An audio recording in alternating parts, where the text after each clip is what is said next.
gotcha questions or anything where it's just like, how Man, I dare love you? you guys, The man. It's integrity. amazing. It's amazing.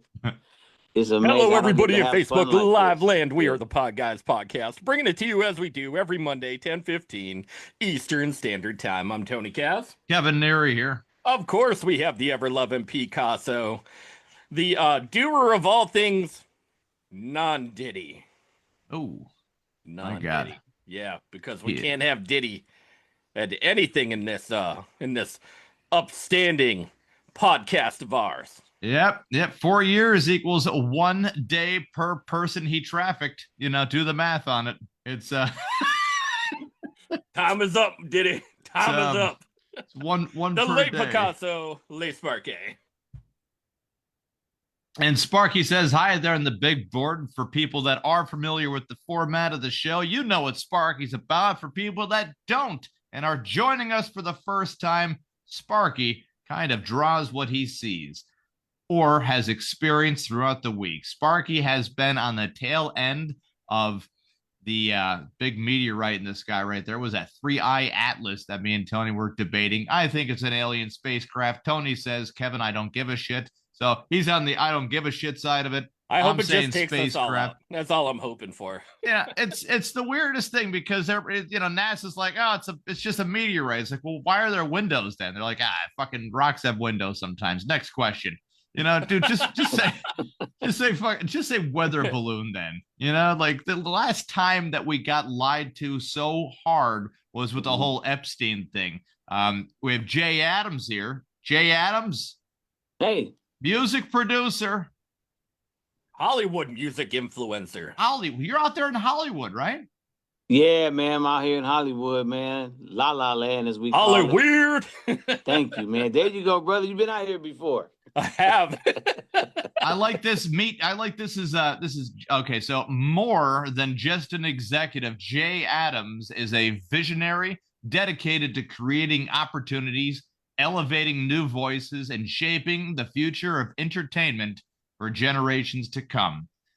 That is not just puffery right there, because you've been in the business for quite some time and have had some success stories along the way. Am I right?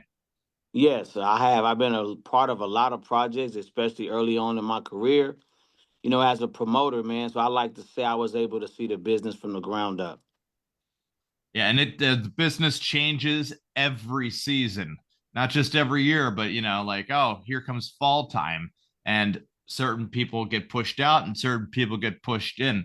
I notice even more,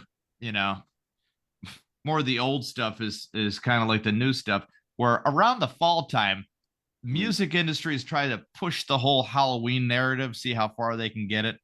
Right. Yeah. Christmas time, they're always like they're de-thawing Mariah Carey to tell everybody all she wants for Christmas is you. And oh God, don't do it, Tony. It's gonna get stuck in everybody's heads. Oh man, please don't get me started. It's too early. Please. She kept. Who was she dating? Jay, who was she dating for the longest time? That kid, right? What was that kid's name? Oh man, I work with the family, so I can't say his name, man. But my boy, the one he has the twins with, that one. Yeah. Yeah, man, my boy Nick, man, Mr. Yeah, Nick Cannon, man. Nick Cannon. Right. Now Nick Yeah. Cannon's The gotten wildin' real out. interesting over the years. He's gotten really interesting. A great personality right off the rip, Off the rip. Yeah, talented, very talented. And then he's got these off the cuff comments where you're like, oh, really? Yeah. Diving into the World War II knowledge zone. And Yeah. I think now I've done a fact check on what he says, and I think he's got 90% of it down correct, right? The problem is that when you're saying such, correct phrases in the entertainment industry about that time and period, well, then from certain agencies, they feel like they don't want to sell you anymore. They don't want to, sell your product. They don't want to give you any big push anymore. So he kind of gotten, buried from that idea, even though in reality, he's just flexing some knowledge that he came across and continued to, go down that rabbit hole. So I didn't have a problem with what he was saying. In fact, I don't have a problem with what anybody's saying. I could hear dude. I got like a homeless guy. He screams outside a whole bunch of shit saying Right. that the world's going to end. Now, one day he's going to be right, and I'm going to be like, see that motherfucker over there? He was he told everybody. He's got it right today. Yeah. But 3-eye Atlas. Oh no. Yeah. So she was married to him, and I'm thinking to myself, when an older woman like Mariah Carey goes younger like that, yeah, it's cougar mentality definitely cuts a lot of well, Mariah's coming to some tricky territory. On September 11th, she was supposed to have an interview about her depression, 2001. Now they canceled it because of the terrorist attacks. right. That was George Carlin was supposed to have a comedy special released on September 11th, and the comedy special's name was "I Like It When a Lot of People Die Sometimes" by George Carlin. So that got pushed down the road. He still got paid for that idea. So how long have you known Nick Cannon and the family? Just throwing it out there. Woo, man, I would say at least since 2009. Me being in between, I worked in the gospel industry, mainstream ministry. So it was really his father, with his ministerial background. And some producers of mine were working on an artist that they were working with out of Africa. I forget which part now. And so ever since then, man, the family's really been interesting. It's really been a lot lately, been real close to especially like Gabriel, what he's got going on after his show with the Jonas Brothers that was real successful with Hulu. And just really meeting his father, and seeing really how those kids grew up, man. Nick, man, I always say this about Nick, man. Like when you were mentioning about what he went through. And, Nick is a genius, right? So being able to stay as relevant as long as he's done it. And I think when he hit that spot, he kind of figured out it's kind of like, that's not what Hollywood wants. This is what I'm in. But he stood his ground, with his platform. But I think Nick is so smart. He knows exactly what to give the industry to keep himself relevant, man. So he's still a young man that, even at my age, man, that I kind of, not say study, but I pay attention to a lot of his, because it's not really gimmicks, right? Like when Nick goes through his thing, it's really what he's feeling and what he's thinking, right? Well, Nick Cannon, he comes from the I'll backtrack it a little bit because it needs to be kind of covered on this one. All right. The Jackson 5 sparked interest within everybody to get their kids together, black or white, doesn't matter. Partridge Family, the Partridge Family was, whatever little TV show thing, but the Jackson 5 to get out there and, that's around the 60s into the 70s. Into the 70s, so, right.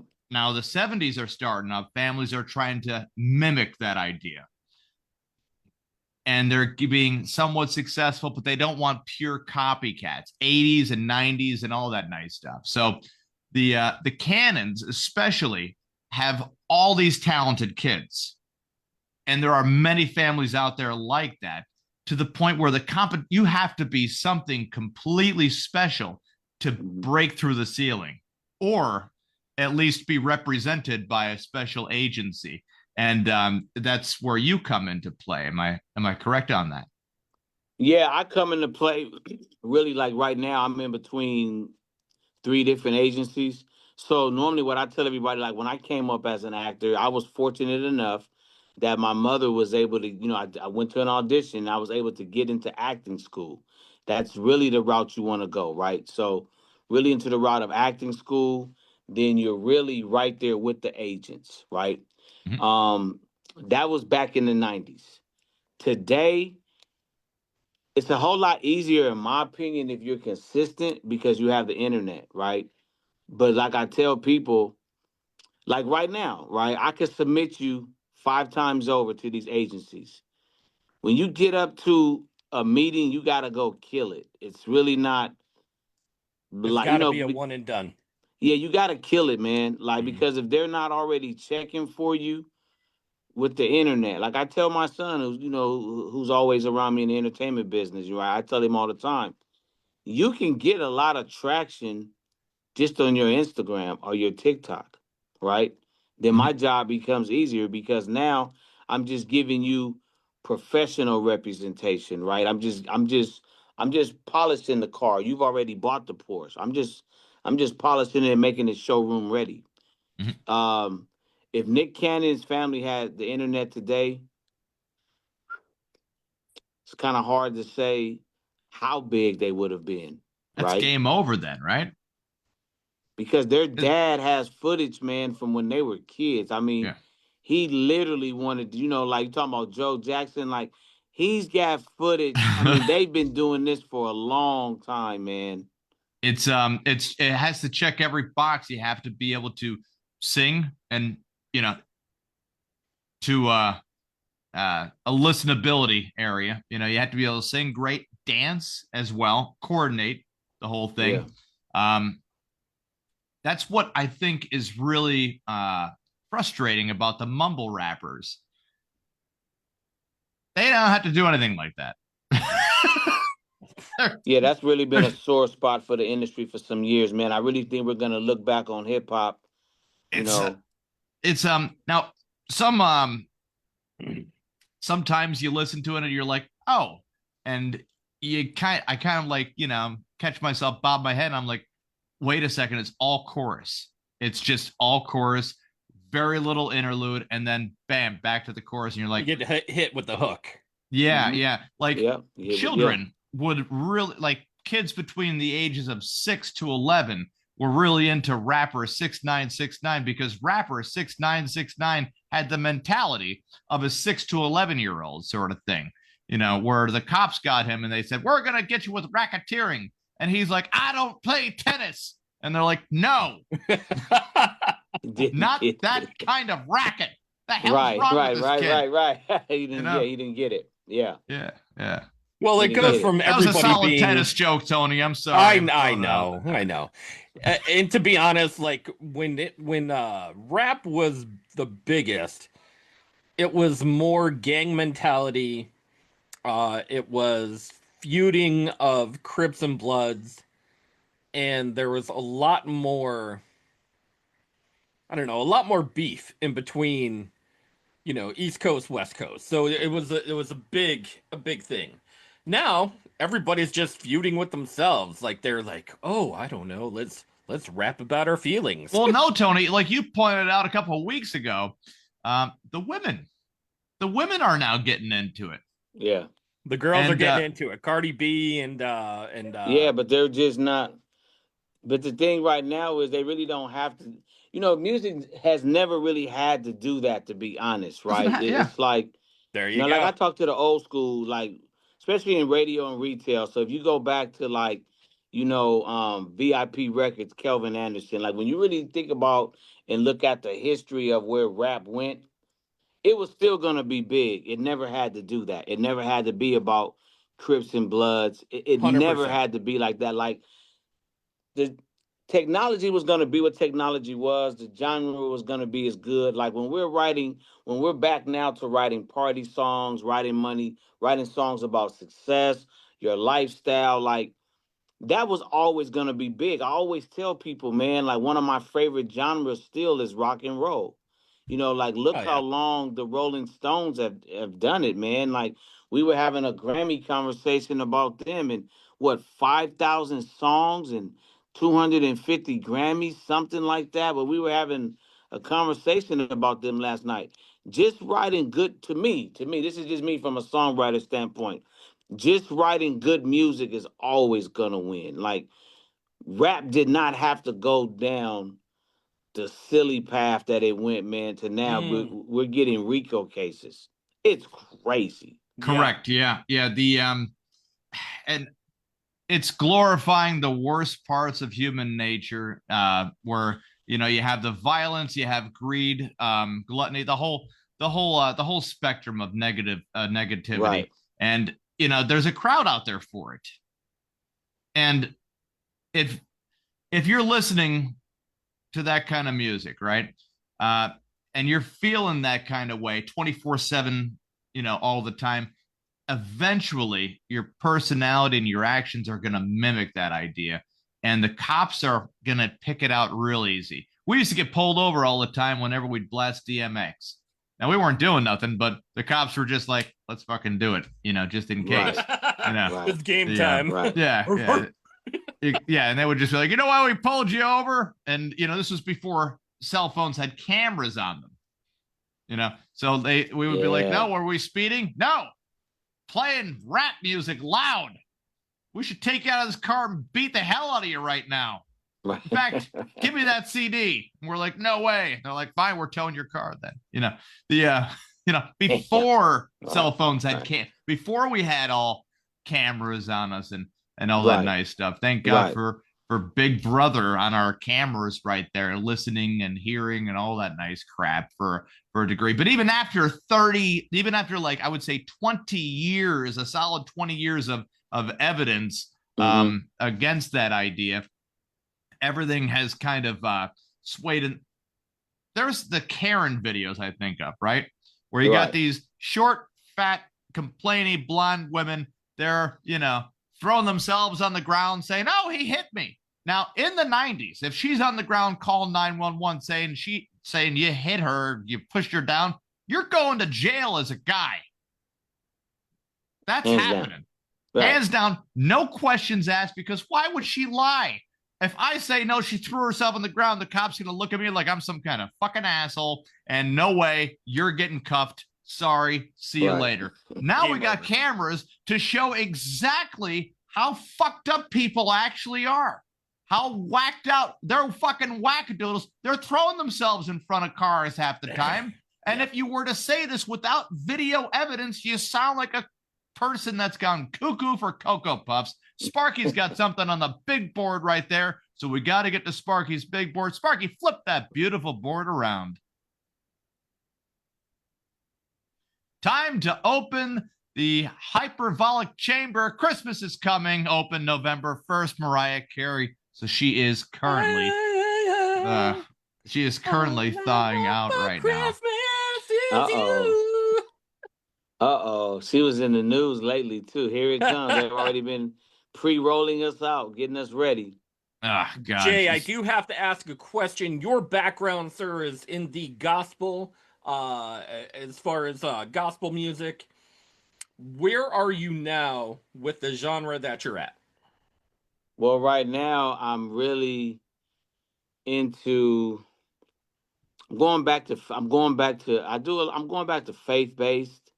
I'm really afraid of rap right now. I got some crazy stories. I've almost lost my life a few times in these clubs. I don't like promoting hip-hop parties too much in LA. It gets kind of crazy in LA. So for me, my number one artist right now is still Truth with the album Undeniable. He makes such good music. He's just a real pure writer, and I'm still into that. I'm very much into that. I'm not never going to be like Quincy Jones. We are the world. But I'm really into, artists coming together now. At that point, you could just cut a check, right? Couldn't they have just given a check? Right. Come on, Suge, let's do it. But I am saying, I do like the Times records, man. Like, I this is just me, man. I come from don't laugh, gospel, rock, Metallica still my favorite band. Hell yeah. Lost Origin is still my favorite drummer. And then when I was going to college, I played opera. So I'm a little wacky, some people say, but to me it's well-rounded. So for me, I'm just really about good records right now, guys. You know what I mean? So that's really where I'm at. I do want to do some work with Rodney Jerkins. Because of Sassy, I'm doing some work with Ray Scavo out of New York.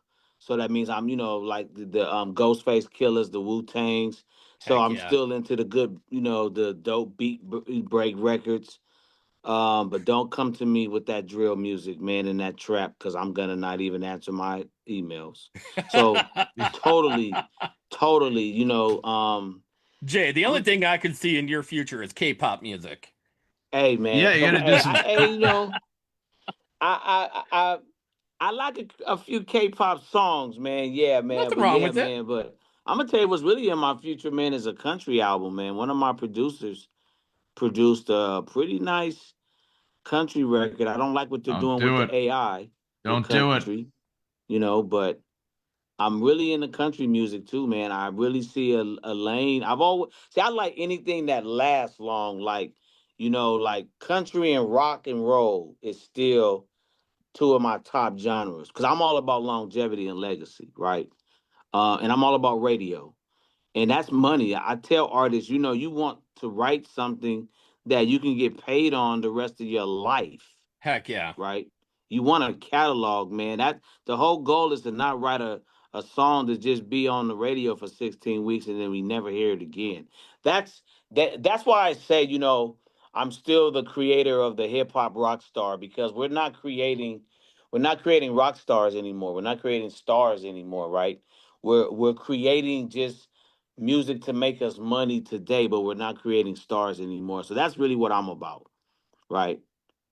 It's yeah, and it's it's tough to get a band like a band together such as like I mean, I'm a big James Brown fan. He had such an iconic voice and a fucked up mind to go along with it because his background was just unbelievably treacherous throughout the way, Right. Yeah. So when he did get together with the Flames, and then when record companies found him, they were like, "Oh, so no, this is the guy now." And without all the cocaine he did, like all of the cocaine, holy shit, the work schedule that he was told that he had to have in the drive, you know, you're using it at that point, not even to get high, but for medicinal purposes, from going Yeah. from one venue to the next, and the energy that he had to bring on stage every night on top of it. And then his musical understanding was not there, okay, at all. He he had to be corrected several times over and over, and kind of stumbled onto something that Right. already existed that George Clinton was doing with the funk idea. So and he stumbled onto it purely by mistake. Right. George Clinton did not stumble. Man's a goddamn genius. Mm. So bands like like stars like James Brown, should have been stars like George Clinton, Sly and the Family Stone. The 70s into the 80s, those were star making days. And then when I think it was right on the cliff of where Michael Jackson meets Nirvana, you remember that area? Yeah, I do. Yeah. Yeah, Michael Jackson meets Nirvana. Something happened. The world got re-tapped into why we should all hate each other again. Why we should self-hate and why we should hate, the next person over as well. And I call it the musical roller coaster ride. yeah, a And little bit of a you roller had coaster. you had some old school funk, you had some soul music, then you had grunge. Yeah, the Mick Jaggers though, like David Bowie's especially. I'm a big Bob Dylan guy myself. There you go. There you go. The mystery, like Bob Dylan hit every possible genre that he could do. He did gospel as well, with especially the song "Serve Somebody." I don't know if you've sampled that before, but the No, not that one. check it out. You got to check it. Slow Train Coming. That's a great one of his best, if only, gospel album that is really worth it around. But gospel, there's only so much you can do with certain gospel. That's why when you said country, I always count that as like the kiss of death for hip hop, because it's kind of like, it feels like a demographic pull from people that enjoy hip hop, where it's like, hey, country people, maybe we dance a little faster. Mm-hmm. And it gets a little bit of the younger country crowd, the Taylor Swift group, demographically speaking. Just, I don't know, I can't find one case scenario where I could say, and that worked perfect. And I love, and like a timeless song where it's like, what's that one that got really, really popular, and I'm forgetting it a little bit, but Nelly, I think, did it, right? What was that? Nelly did one, and trying to think who else, man, gave a shot out of it. But to be honest, man, there's a lot of producers, especially guys in my position, like as an A&R manager, like for me, the one of the biggest benefits I have, like I said, is my mother, and my raising from playing the drums to the accordion to the handbells. Um, If so you it's could like play for the drums, you could play anything. I started off on the drums myself. right. I play the drums, piano, guitar, harmonica. I always felt like I was better at stand-up comedy than doing the whole music thing because working with others, some people can do it. Other times I'm like, why don't you just read the fucking music? Have you Hmm. Right, right, have you ever gotten to the right. point with that with certain artists where they're like, hey, I got a great idea. It's like, no, you don't. Yeah, that you know what you got to accept. Them like, no, that's not a great idea. Moving on. Yeah, it's a lot of times you really got to take the reins. You know what I'm saying, and just let's get the record done. That's why I love the studio process. So, man, I think though, really, man, though, when I do get older, I do want to reach out. Like, one of my producers in Ohio, man, shout out to 1-5. You know, we share cultural differences all the time that I love. He's a white guy in Ohio. You know, I'm a black guy out here in LA. And when I listen to him as a producer, I always tell him, just be you, right? So when he goes from, his dad's love of, let's just say, rock and country, but he's a hip hop guy, right?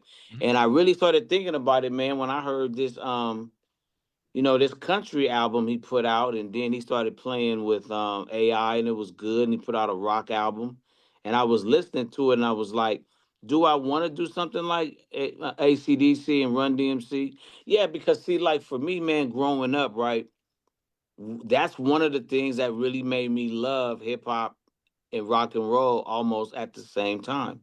Was Walk This Way.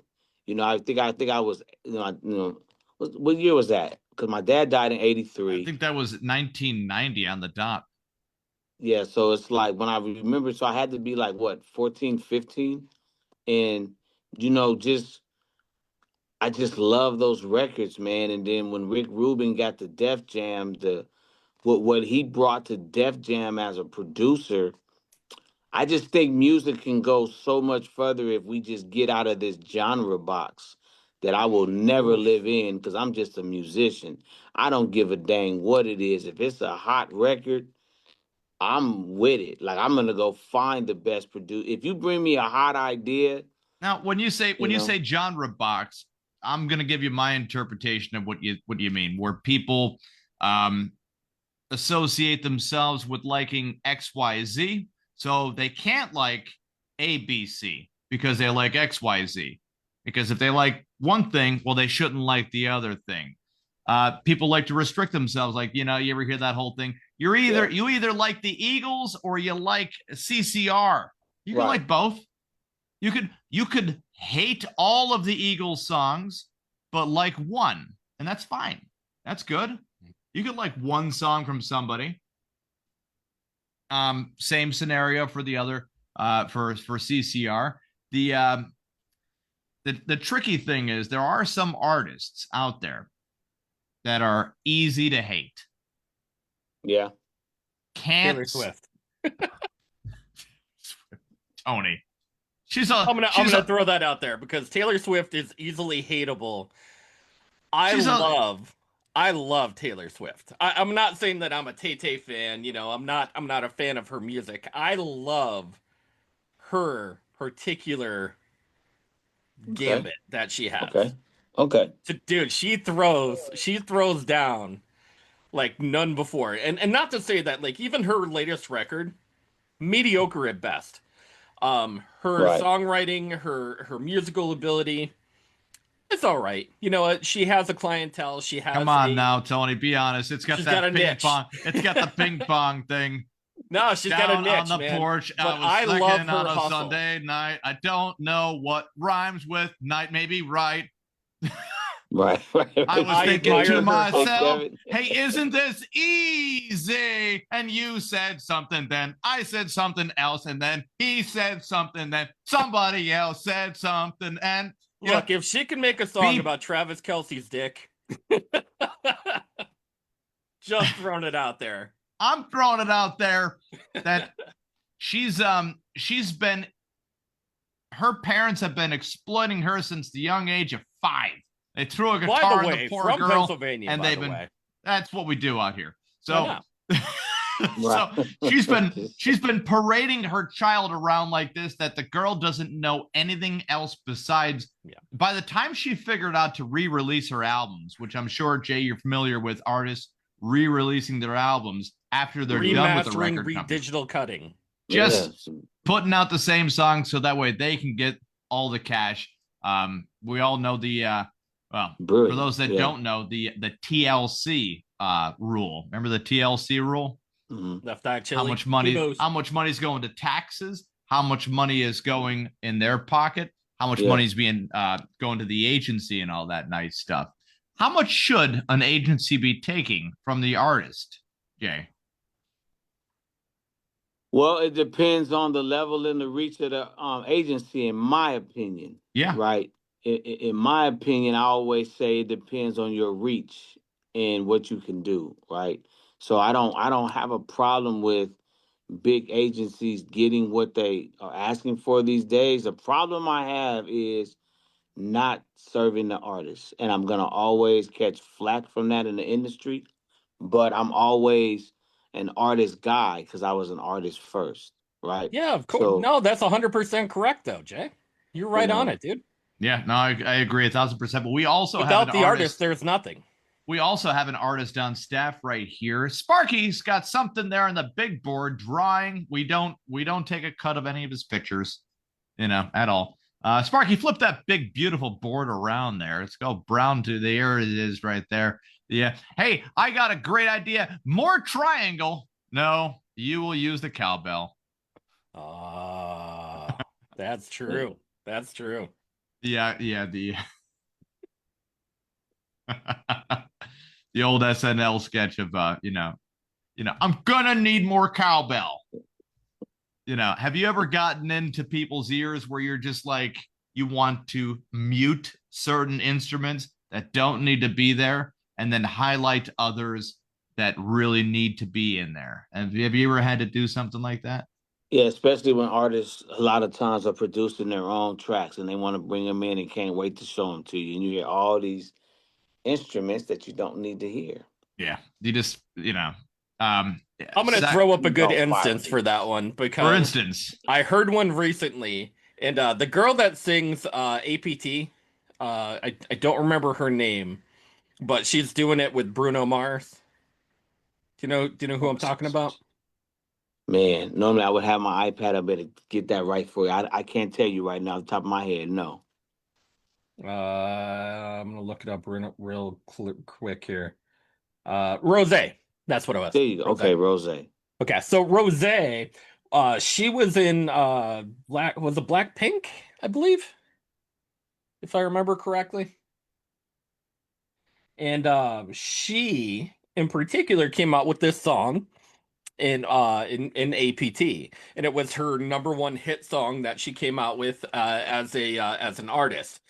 Now, recently, she just played on an interview her original song for APT, the one that wasn't kind of done by Bruno Mars. Okay. And the song would have been a hit regardless without Bruno Mars. Without Bruno, right. In my opinion. I feel like it would have been a #1 hit anyways.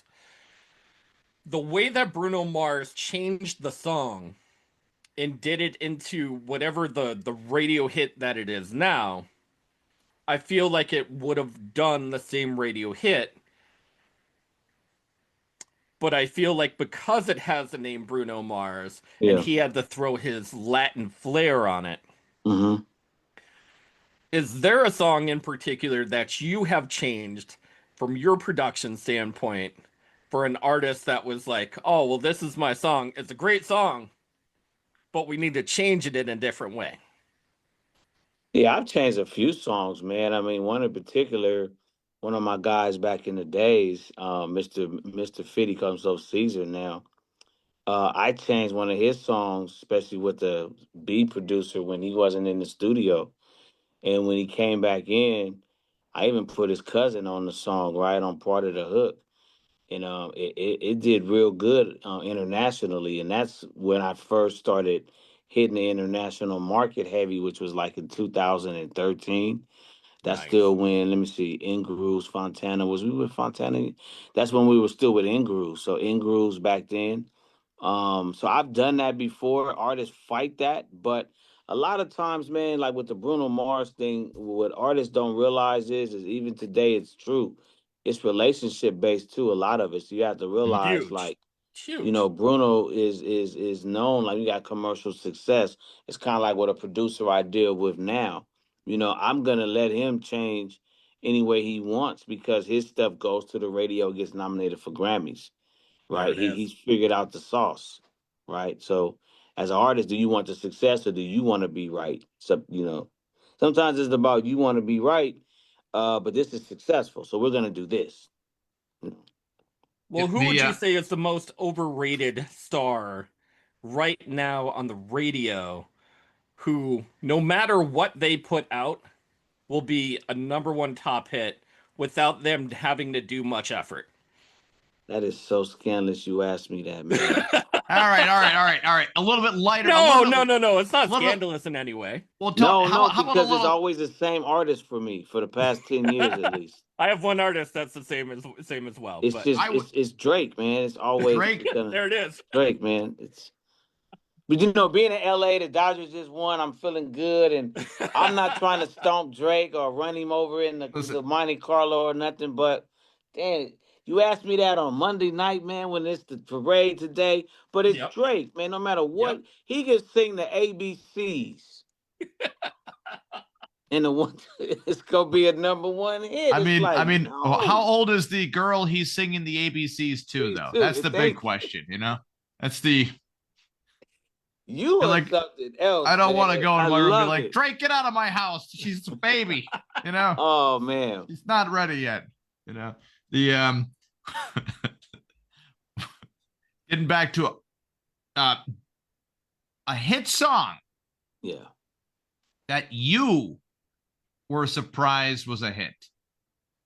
Biggest surprise, though, where you were like, you knew about it and you said to yourself in your best judgment, no. And then they put it out there anyways and it caught fire. Trying to remember, man. Man. Was it Drop It Like It's Hot by Snoop Dogg? Nah, it's probably even more than that. Even That's more. one, but it's That's swimming one. pools for me. Swimming pools. Yeah, with Kendrick Lamar, man. I didn't think that was a Okay. real good song when I first heard it, but I knew Dre did it. Mm. It just wasn't a great song, but when it blew up, I was like, but this is gonna blow up because it's Dre.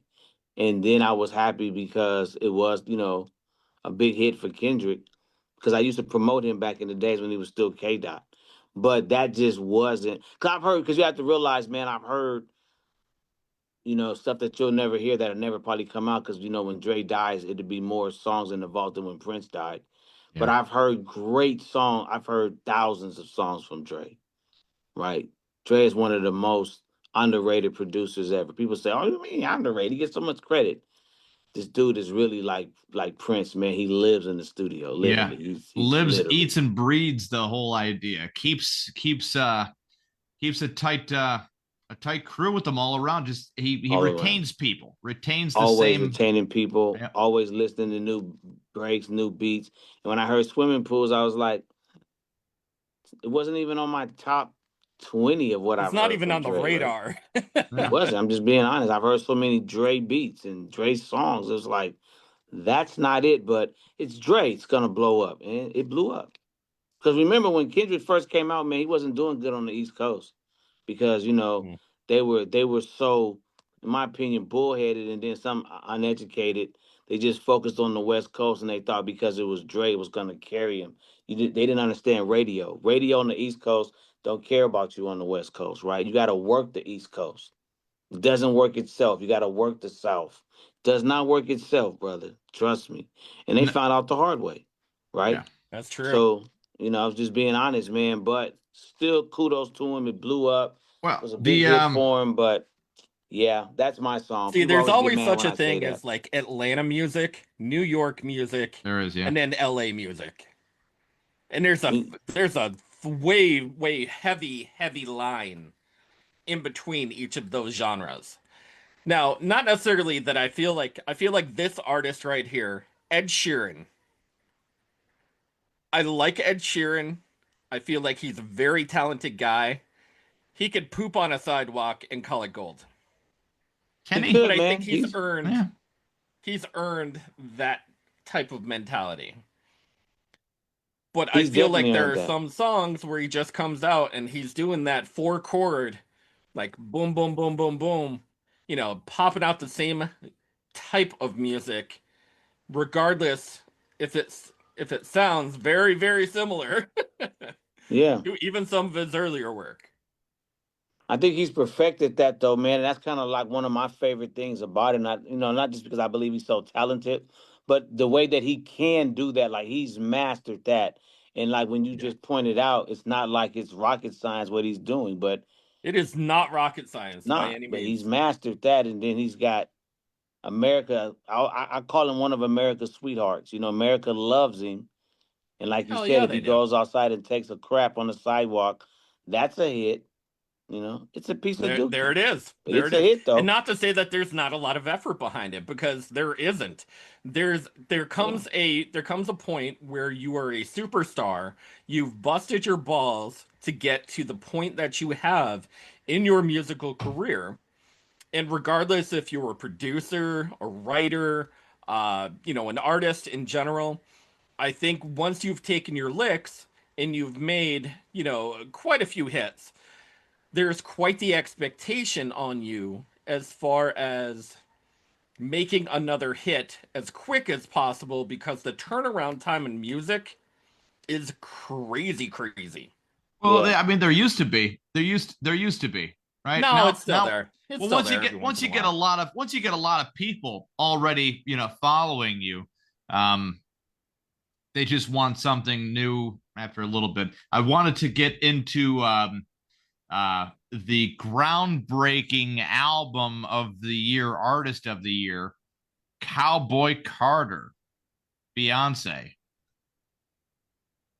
Your thoughts, Jay? You're not right for that one, man. You trying Look, to get me to somebody lose needs all to my talk about it. sponsors tonight? Am I gonna lose all my sponsors tonight? No. I love you guys. No! I want to I do called it some sketch comedy with groundbreaking. you guys, Listen. man. But am I gonna? I love you guys, but am I gonna lose all? It's not groundbreaking, man. She just one of those. Come on. She did the work, man. Beyonce and I used to have the same branding manager back in the days when she came out with her first perfume on Hollywood Boulevard. And when I was not a Beyonce's fan, because I went to school for this shit. My mama wasn't a millionaire. She had, she had a good job. Mhm. But Beyonce's daddy had hits before he was already the man, right? He was So yeah. I'm gonna keep it Millionaire. 100. Millionaire. But when I saw that woman's schedule, like her poops are accounted for. Beyonce, Yeah. you've been in the bathroom for 17 minutes. It says on your schedule 15. Like, I fell in love with her work ethic. I wasn't supposed to see that. That's one of my biggest stories. I was not supposed to see Beyonce's schedule. It fell out that damn fax machine. I don't care what they say. No, I didn't pull it out. And I picked it up and read it. What Right? happened to the other children of Destiny's Child? Like everyone knew Beyonce was the the front, right? The lead, obvious, right? But what Right. happened to the other two? Beyonce took all the she's the one that I'm saying, man. She benefited from such groundbreaking marketing. Like when we talking about Ed Sheeran, you got to remember back then with Destiny's Child, like we're talking about real marketing budgets. We're talking about superstar budgets. Mhm. Beyonce benefited from that. Like Hundreds she of does, $1 million just spent out into advertising in general. That's what I'm for you to saying. make $101 million. Well, you were talking about star makers sort of thing. That's a star that was made right there, and she's very Star that was talented made. all around. But the parents are very involved in you go from athletes to musicians to actors. These parents are very much involved. They are right behind them, and behind them is even older money too. So they're fueling these kids as much as I'd like to say that the entertainment industry. I've been doing acting, comedy, acting for 20 years plus, comedy for 15 years, ongoing, podcasting, the whole thing, right? As much as I'd like to say that the playing field is level, it is anything but. You need if you got everything going for you, there's still a chance you're going to run out of money. Yeah, it's a big chance you're gonna run out of money. With everything, Yeah. with everything going right, you can still run out of money. That's why I'm not mad with any title they want to give her, with any award, groundbreak, whatever, because man, she's earned it, right? And it's not just she's earned it, right? She's earned it, and then she's always been able to keep herself. See, a lot of artists, right? They get there, they burn out, they go through their crazy periods, they lose their momentum, they lose their steam. You know, Beyonce, man, not only benefited from the money was put behind her, the parents, you know, you got a whole, like she was in a great era, right? She was in a great era. Mm-hmm. And she's still able to reinvent herself. She's still able to do that. The team that's around her. So it's like me, I'm only judgmental only because I come from that era and I've been able to see music from then until now. And I'm just honest, right? Like if we started today, is she the most talented singer, most talented dancer? Or did she just outwork everybody, right? You know, there's a lot of kick ass dancers out there, right? But she's outworked everybody and she's still outworking you. And I don't know how she does it, be honest. This last tour she did, I don't know how she does it. The the work ethic is definitely there. The support system of husband Jay-Z, who's had many blueprints, many blueprints. Many. You can call it yellow print on the next one. Right. Just anything else, but the support system that's a good safety net to fall back on too, where you're like, well, maybe I can have him come in on one of the albums, or a plethora of other people that are at their beck and call just to be associated, just to be around the idea in case they get called up. And to be around that kind of fame, it's like watching people being pulled towards the sun. Like you want to be around it just because sometimes you get lifted up out of nowhere. Justin Bieber says some random girl's first and last name in a song, and everyone finds her and then makes her a millionaire out of nowhere. Her life changes. Some other girl talks about how you got to spit on that thing on a microphone, Hawk to a girl, and fucking instant millionaire. Like, right. But I think she was the Hawk to a girl sensation she was just like drunk girl, very, innocent, naive about it, and kind of fun about the situation too. Even when the press were coming at her and they were just like, aren't you ashamed? Aren't you? Everybody thinks you're a whore now. And she's like, maybe I am. I don't know. That's cool. They were like, whoa, all right. She's fine with it. We just called her a whore. Like, what is about being at the right place, right time. What does your dad think about you? What? Bet your dad's ashamed. She's like, he's dead. Like, whoa, fuck. All right, well, who raised you then? She's like, oh, but everything kind of backfired of, trying to make the girl feel bad about something that she said that went crazy viral. Mm-hmm. And that's the new age now, where you got that Chick-fil-A girl now. She put out a song. Did you see that? No, I haven't seen the song. I haven't seen that yet. Now it's up for interpretation. I was able to take a good 20 seconds of it and say no. And You know, I'll give you another example, something I said yes to. Bad Baby, right? Oh, wow. Catch Me Outside Girl. I listened to her stuff and I'm like, you know, this isn't bad. This is not awful. You know, doing her thing, cool. First try. This is her first album when she was first doing the whole music thing. So I'm like, you know what? For somebody's first time out there, the backbeat was definitely professionally done. The lyrics were, I would say, her own because she was, you know, I would say either in character or just authentically herself that way, which is fine. You know, she went on the Dr. Phil show because her mom was beating the hell out of her, and the crowd started booing her, and she was like, "Hey, you're all a bunch of hoes," and I'm like, "Yeah, that's what you call a crowd that's booing you after you were just, you know, told that you're the one getting your ass beat." Right. And then they're all like, "Oh, you're an idiot." And then Dr. Phil's like, wildly hoes. I'm like, oh, great. So you're the fucking doctor in the room and you're focusing on that. Cool, right, man. Cool. So she's been through a little bit, and now she's got, you know, obvious the same old problems will follow you if you don't solve them. So now she has baby daddy issues going on. So, you know, that behavior of not having a father in the household and the broken atmosphere that does happen to these. She just made a couple $1 million on OnlyFans. She's been doing the OnlyFans. She went to HVAC school and everything, you know, for fans. So people think that she didn't know how to do anything with heating or air conditioning. You're dead wrong. Also, learn a trade, folks. Learn a trade. Also, porn. Right. Remember to fill in your ductwork. No, but I mean the Chick-fil-A girl, I don't even know like her name really, but she's known as the Chick-fil-A girl. She put out a song, and I was like, oh, okay, you know, it's just. Oh, did she really put out a song? Yeah, she really did put out a song. She really did. Hilarious. She's trying to do that. She's trying to go towards that avenue. Thinking I think the effort put into the song was thinking that it was about as much effort as she put into the sketch of her Chick-fil-A thing. Like, you know.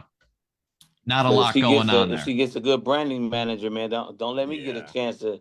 You get the chance. Hey, you talked with your direction. You could definitely, because she's got a lot of followers already. I think she just would need a lot of what your experience, what your expertise would be on the situation. Because there's experience and expertise. You could have a lot of experience fucking up, but expertise, you know, is make a lot of coins with her, man. A lot of coins with her. Jay, I do have a mild question, and now you could answer this. He said mild now. It's a wild question. Wild question. Wild. I said he said mild. Okay. Wild question. And now you could steer away from this, or you know, if you want to. Nicki Minaj and Cardi B. Have you seen their recent? If you want to call it beef, I think it's all for the fans, the back man. and forth has been crazy. I just think right now, going at each other like that, it's like, of course Cardi's winning right now. What else does Nicki have to prove, right? Me, I'm about, man, give me a good record, right? Mm-hmm. Damn, Cardi, Atlantic Records, the album, you know, we still don't have a rap album for 35 years that's in the Billboard. That's what I'm concerned about. But I don't know, man. If it's, you know, I'm the branding guy. I mean, if it sells more, you know, T-shirts, if it gets you a signature deal with Cadillac, then cool. But if it's not making any money, man, and paying no bills, It's a lot of jabbing back and forth. Just all of that. Are we selling something? Are we getting some TV shows out of this? Like, if I'm the manager, I'm like, man, shut up and get in the studio. But that's just me. So marketing PR stuff, is there a way to fix rapper 6969? Or is he already a broken toy that you're wondering how the hell did he even get up there to begin with? Once you are deemed as a rapper, a gangster rapper with all Bloods or Crips behind you, and you snitch, only thing you can make money off of now is what he makes money off of now, being a clown. Wait a second now. Hold on. Can't he do gospel? No, he does cameos. No, No, he can can't do he that. do gospel? Can Well, he? anybody can do anything today because you put enough money behind it, anything will be acceptable. It's not like it used to be where you had to go through the GMWA, you had to go to Bobby Jones. Like, don't get me started. Anybody can do anything today because everybody is selling themselves for money today. Mhm. So he could do anything. He would have a better chance, you know, getting a great publicist. I could see him actually writing a crap. I could do it for him. I mean, call me. Like, That's what I'm he gonna, saying. So you know, the only reason I'm saying that is because he says, you know what, I snitched and blah blah blah, but you know what, I found God, and he leans into that idea.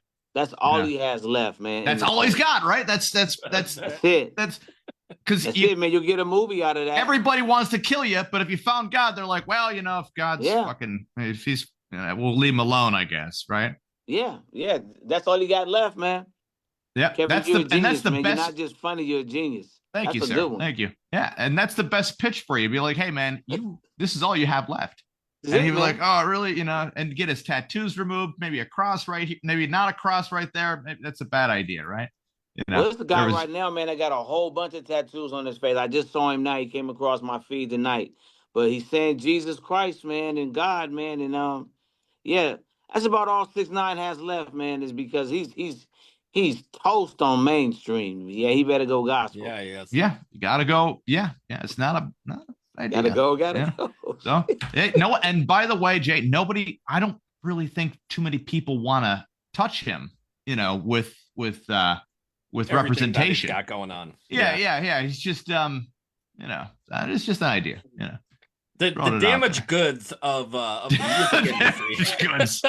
Yeah, damaged goods is definitely what he is, man. I don't know who would touch him right now. I don't know. That's a good one. His lawyer had to have been like a Better Call Saul type, you know, that showed up like that's a good one. That showed up like 5 or 6 days late, you know, where he's like, all right, tell me you didn't tell them anything. No, I thought you said tell them everything. No. Damn it, I hate Verizon. Why is this connection bad? Oh, that was a good one, man. That was a good one. I thought you said tell them everything. No. Yeah. But no, nothing. not the right thing to do. We're gonna wrap up this show, Jay. No doubt, man. Appreciate you. If you were to name one of your particular production people, you know, as far as like your artist, somebody to kind of fluff up a little bit, you know, for people to hear. Here is your platform, sir. Who would you recommend? Well, all three of my artists, man, I really think people are sleeping who've heard of him. If you are sleeping on my artist Truth, a young kid out of Compton I found named Biz. People say, well, explain him. I say Travis Scott, Jimi Hendrix. Kid's a savant, you know, when it comes to the drums, when it comes to singing, rapping. And then, you know, Sassy, man, found this kid out of Staten Island, man, Ray Scavo, man, nominated for his second Grammy, man, with Ghostface Killer this time. Nice. I listen, you know, because I listen to beats. You could be I don't care about awards and accolades. That's cool, but I'm into the music. So listening to how Ray puts tracks together, I just really think those three that I named, and it's a few other, but those are in my top. That when the world catches up to them, you know, it's gonna be a phenomenon because all of them got. I mean, I've heard the albums. You know, as far as from Truth and Biz, I'm talking about 10 years of music in the vault. You know. Wow. Now, can you find them on Spotify, iHeartRadio, like all those fun streaming? Yeah, streaming all places? anywhere you can find digital music, you can find Truth, TRUF though, not Truth spelled the traditional way, and then Biz Entertainment, and then Ray Scavo, man. You know, these are some very, very talented. You know, Biz is a producer, Ray's a producer. And just, you know, Biz being a producer and an artist, that's why I always tell people, man, just his ability to do records, right? Put records together. I remember the first time I sat down and listened to like 5 albums from him and his family, and they all were hits. It was crazy. I've only experienced that one other time, and that was with one Just of spitting Tupac's straight producers. fire. It was just all fire. I told him, like, you're your own worst enemy. You're such a genius. He's like Prince. He's a perfectionist. And Dre don't want to put it out.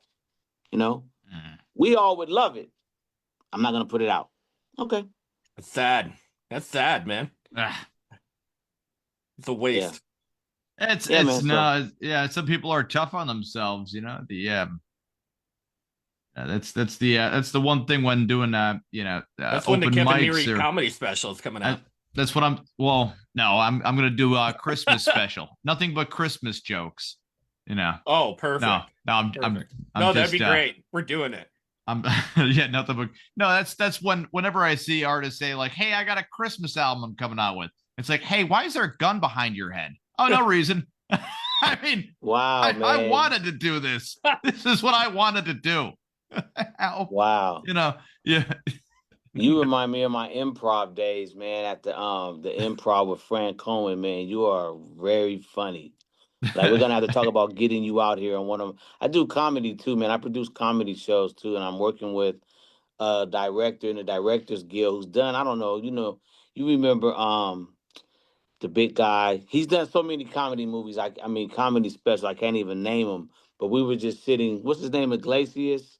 Oh, yeah. Iglesias. Yeah, Joey Medina's early stuff, and we were just watching some of the early specials and stop here and go back. And he was really showing me as a producer how to really look at stuff, man. And we got some specials we're going to be working on together next year, man. As I'm listening to you, I'm like, man, this guy is funny as heck, like. Been at it for a while, man. Normally just only on the East Coast, but yeah, I'll take a plane flight out there, no problem. Man. Yeah, you are amazing, man. You guys, this has been one of my funnest shows, man, that I've done all year, man. You guys are amazing. Yeah. Would you call this the? Stuff, I don't get to have fun much, man. Most people today, man, like rest in peace, Fran Cohen, man. But it's just not the same anymore out here like it used to be, man. This used to be a lot of fun, right? Everybody's so damn serious out here in Hollywood. Way serious. Like, too serious, man. Let's have some fun, guys. Come on now. That's what we got into this for as children. Yeah, nothing wrong with being a little goofy for some odd reason. Like it's it gets like that out here too, man. This one dude comes up to me, and we were doing this judgment for what was it? The music competition. Guy comes up to me, he says, hey, he's like, you guys the judges? And I'm like, well, yeah, we're one of the three. And he's like, well, I have diabetes. And I'm like, oh, well, that's terrible. He's like, yeah, and high blood pressure. I'm like, okay. He's like, and depression. And I'm 47 years old. I said, well, hell of a stat sheet you got there, man. Do you have a baseball card to go along with it? He took such offense to that. Because if you're going to introduce yourself like that, like, dude, just give me your card. I was like, whoa, look at that. The front of his card was Wilford Brimley. Look at that. 2007 right here. 2007 right here. He went 0 for 4 on suicides. Amazing. This guy. You say, just give me your card. Oh, man, that's funny, man. You are such a... So he didn't like that one too much. He said, "What's that supposed to be?" And I'm like, "You never had baseball cards when you were a kid?" He's like, "No, we were poor." I'm like, "Add that to the list." You can't buy our vote. Oh man, yeah, man. But it's been great. Well, we're gonna end this show, No guys. doubt. If you were trying to check us out, Sparky, where would you find us? You can find us on every single major platform, including iHeart, Spotify, Spreaker, Deezer, Castbox, Pocket Cast, GeoReo, Facebook Live Video, Google, YouTube. Soon to be on the Roku channel. Going to Roku. Working it. Big shout out to Jay Adams. Check him out wherever you may find your lovely listening needs, as far as Pandora, iHeartRadio. Love them all. Wherever you stream. Jay, thank you very much for coming on the show. We appreciate it. Thank you, guys. Appreciate you. Woo. We appreciate you as well. No problem. Big shout out to Sassy, of course. Couldn't have done it without her. She's been amazing. She's hooked us up with quite a few amazing interviews for the past couple weeks. So, you got to shout her out. Yeah, man. She's amazing. Sassy, man. She's amazing. Yeah, not even fun fast story. About 2 days ago, I emailed her out, and I was like, oh shoot. I said, Sassy, we need a guest for this week. I tried emailing you a couple days ago, and you never got back to me. She's like, oh my God, I'm so busy. I don't know what I'm doing. She's like, I got somebody for you. Don't worry about it. And then boom, she works like lightning. She makes it happen. She does, man. Sassy makes it happen, man. I say everybody. She's a blessing, man, in disguise as she fell into my life, man. But she makes it happen, man. One of the my top 3 in publicists. I've worked with a lot of publicists here in Los Angeles. I've worked with quite a few publicists myself, and there is nobody that is on, not to say she's on top of everything, but she's got her hands dabbled in absolutely everything, which is great. Yeah. She's off the chain, man. So shout out to my girl Sassy, man. We love you. Straight up. Yes. Guys, we are the Podguyz Podcast. We're bringing it to you as we do every Monday night, 10:15 Eastern Standard Time. I'm Tony Kaz. Kevin Neary here. Of course, we have the ever-loving Picasso. Let's party. Shout out, Jay Adams. Thank you very much, sir. We will catch you guys next Monday, 10:15 Eastern Standard Time. Catch you next week. Have a great night. Bye.